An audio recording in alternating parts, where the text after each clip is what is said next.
आशा करता हूँ आप सब बहुत अच्छे होंगे। मेरा नाम है सिद्धांत अग्निहोत्री, स्टडी आईक्यू में आपका बहुत-बहुत स्वागत है। दोस्तों, हम बात करेंगे आज आईआईटीज़ और एनआईटीज़ की। ये बड़ा इंटरेस्टिंग डिसीजन है। आईआईटीज़ और एनआईटीज़ जो हैं वो अब इंजीनियरिंग कोर्सेज़ मदर टंग में देंगी। बहुत अच्छी बात है ये। एक अच्छा डिसीजन है। लेकिन हम इसके प्रॉस एंड कॉन्स दोनों की ही बात करेंगे। आईआईटी ने क्या बोला है, सरकार क्या बोल रही है, हम इसकी बात करेंगे। अभी हमारे देश में 23 आईआईटीज़ है ना? है कि नहीं? गलत तो नहीं बोल रहा मैं? तो आईआईटी बीएचयू जो है, भैया बीएचयू बनारस हिंदू यूनिवर्सिटी मदन मोहन मालवीय, पंडित मदन मोहन मालवीय ने बनाई थी। इनका लेक्चर मैंने रिव्यू किया, इनकी बायोग्राफी रिव्यू की है। बीएचयू का इतिहास शानदार है। भारत की सर्वश्रेष्ठ यूनिवर्सिटी में से एक समय तो बीएचयू दुनिया की सबसे बेहतरीन यूनिवर्सिटीज में हुआ करती थी, आज भी है। तो बीएचयू बनारस में है। और आईआईटी बीएचयू जो है वो पहली यूनिवर्सिटी होगी जिस कोर्स को ऑफर करेगी हिंदी में। ये इंजीनियरिंग कोर्स को ऑफर करेगी। इंडियन इंस्टीट्यूट ऑफ टेक्नोलॉजी और NITs, national institute of technologies. IIT का तो अलग ही एग्जाम होता है और एनआईटीज के लिए आपको एआई ट्रिपल ई क्रैक करना होता है। ठीक है, तो क्या खबर है हम इस लेक्चर में देखेंगे। यूपीएससी के स्मार्ट कोर्सेज आते हैं 30 नवंबर तक, नो कॉस्ट ईएमआई है। जरूर कोर्सेज को अवेल करें। इंस्टा पे मैं आ गया हूं, रात 8 से 10 बजे तक सारी क्वेरीज आंसर करता हूं। तो खबर यह है कि आईआईटीज और एनआईटीज जो हैं वो अब हिंदी में कोर्सेज, हिंदी में नहीं मदर टंग में कोर्सेज जो हैं वो देना आप शुरू करेंगी। जो 2021 का सेशन है, 2021-22 का सेशन है, उसमें आपको मदर टंग देखने को मिलेगी। आप अपनी भाषा में भी पढ़ सकते हैं। ये मिनिस्ट्री ऑफ एजुकेशन ने बोला है। अगर आप उड़ीसा से आते हैं तो उड़िया में आप पढ़ लीजिए, गुजरात में आ जाते हैं तो गुजराती से पढ़ लीजिए। ध्यान दीजिएगा, ये अभी सिर्फ बीएचयू में हुआ है, अभी और आईआईटीज में नहीं हुआ है। ये डिसीजन जो है एजुकेशन मिनिस्टर रमेश पोखरियाल निशंक ने एक मीटिंग में लिया। और ये जो हमारी न्यू एजुकेशन पॉलिसी है, जो ये बोलती है कि education in one's mother tongue, mother tongue में सिखाओ। भाई, भारत में यूनिटी इन डाइवर्सिटी है ना? ठीक है, भारत में बहुत सारी लैंग्वेजेस बोली जाती है। तो भारत की बात करें तो न्यू एजुकेशन पॉलिसी में क्या है, education in one's mother tongue. Language की वजह से लैंग्वेज बैरियर किसी को फेस ना करना पड़े, हमारे यहां ये होता है। अब इससे पहले हम इसके थोड़े एडवांटेजेस और डिसएडवांटेजेस की बात करें। मैं टेलीग्राम पे आ गया हूं दोस्तों। टेलीग्राम पे तो मैं बहुत पहले से हूं, लेकिन आप ध्यान दीजिएगा, मेरा ऑफिशियल चैनल है सिद्धांत सर के नाम से, जिसमें 11,800 सब्सक्राइबर है। तो ये वाला ज्वाइन करिए। तो मिनिस्ट्री ने ये प्रेस स्टेटमेंट निकाला कि जो इंजीनियरिंग कोर्सेज है मदर टंग में, ये बहुत ज्यादा हेल्प करने वाले हैं और नेक्स्ट एकेडमिक ईयर से हम इसको ओपन कर देंगे। मिनिस्ट्री ने यह भी कहा कि हमको ऐसा लगा कि आईआईटी बीएचयू में सबसे पहले हिंदी में स्टार्ट करना चाहिए, तो इसीलिए हमने आईआईटी बीएचयू को चुना। लेकिन आगे आने वाले समय में मोर आईआईटीज और एनआईटीज में इस तरीके के कोर्सेज ऑफर किए जाएंगे। अदर इंस्टीट्यूट के नाम भी बहुत जल्द डिसाइड होंगे, जब हम आईआईटीज, एनआईटीज और एआईसीटीई के मेंबर से, ऑफिशियल से हम मीटिंग करेंगे। ये आने वाले समय में होगी। तो आने वाले समय में आप देखेंगे कि बहुत सारे और आईआईटीज और एनआईटीज इन कोर्सेज को ऑफर करेंगे। अब देखिए, नेशनल एजुकेशन पॉलिसी 2020 में अनाउंस की थी। साउथ में ऑलरेडी 3 लैंग्वेज फॉर्मूला, वो उस पर डिस्प्यूट है ही है, हिंदी चलाएं कि ना चलाएं। भाई, साउथ में तो जहां पे हिंदी की बात आती है, 15 साल, जब भारत आजाद हुआ था तो 15 साल तक इसको एक्सटेंड कर दिया गया। 1965 में जहां पे हिंदी लागू करने की बात आई, साउथ वाले बेफर गए। उन्होंने कहा कि हम तो बिल्कुल नहीं होने देंगे। तो दोस्तों, वहां पे 3 लैंग्वेज फॉर्मूला चलता है। और देखिए, लैंग्वेज लैंग्वेज एक ऐसी चीज है ना, मैं आपको लैंग्वेज का इंपॉर्टेंस बताता हूं। बांग्लादेश क्यों बना? भाषा की वजह से। देश में अ, बहुत सारे आप देखेंगे, अगर आप इतिहास देखें तो देश में वॉर भी, कुछ वॉर भी भाषा की ही वजह से। अगर आप बैकग्राउंड में जाए तो उसमें भाषा एक बहुत बड़ा कारण है। भाई, बांग्लादेश भी भाषा की वजह से। पाकिस्तान ने क्या किया था, पूरे देश में उर्दू थोप दी थी। उधर बांग्लादेश वाले बंगाली बोलते थे, मतलब उस समय तो वो ईस्ट पाकिस्तान था, तो उन पे भी तुम भी उर्दू पढ़ो। तो ये भारत को पता है, अगर हम हिंदी लागू करेंगे तो प्रॉब्लम हो सकती है। साउथ में हुई ना, अनशन पे बैठ गए और काफी प्रोटेस्ट हुए। तो इसीलिए हिंदी को पूरे देश में लागू नहीं किया जा रहा है। आप समझ रहे हैं? क्योंकि मान लीजिए कि आपकी कोई और भाषा है, आप हिंदी में इतना कंफर्टेबल नहीं है, आप उड़िया में पढ़ रहे हैं, आप गुजराती में, बंगाली में पढ़ रहे हैं, और आप हिंदी में इतना कंफर्टेबल नहीं है, और हम लोग ये कह रहे हैं कि आप हिंदी बोलो, हिंदी आपको बोलनी पड़ेगी, तो फिर वो दिक्कत होगी। तो इसीलिए हमने ये सहूलियत दी है सारे स्टेट्स को कि वो अपनी लैंग्वेजेस में काम चलाएं।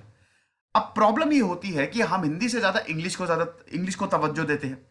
भाई आज भी एक टैलेंट छोड़िए आप, अगर किसी को बढ़िया इंग्लिश आती है तो हम बोलेंगे हाँ ये तो पता हो चाहे ना हो लेकिन अंग्रेजी बहुत बढ़िया बोलता है।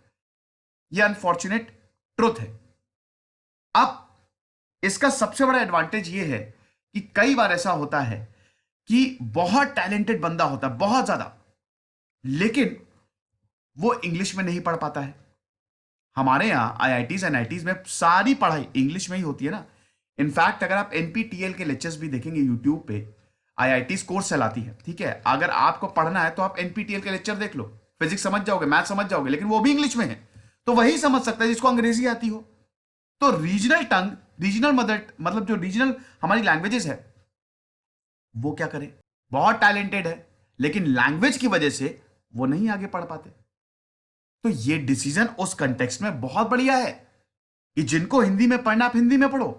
क्या अल्टीमेटली क्या है, अल्टीमेटली आपको सक्सेसफुल बनना है, आपको देश के लिए कुछ करना है, और फर्क नहीं पड़ता कि आप कौन सी भाषा में बोल रहे हो, आप कुछ इन्वेंट कर दो, फर्क नहीं पड़ता कि आप कहां से आ रहे हो, आप अंग्रेजी बोल रहे हो या आप तमिल बोल रहे हो।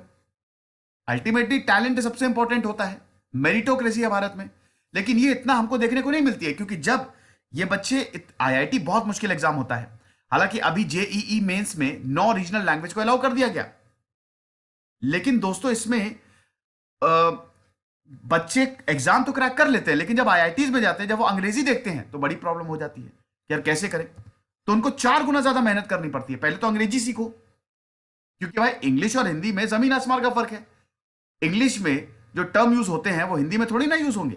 और पिछले महीने ये भी डिसाइड हुआ था कि ये जेईई एग्जाम जो है वो 9 रीजनल लैंग्वेज में कंडक्ट करवाए जाएंगे 2021 के जेईई मेंस। अभी एग्जाम हिंदी, इंग्लिश और गुजराती में कंडक्ट करवाया जाता है। तो regional languages where entry to state engineering colleges is decided based on an examination conducted in regional languages. ठीक है, तो रीजनल लैंग्वेज को काफी ज्यादा इंपॉर्टेंस दी गई है।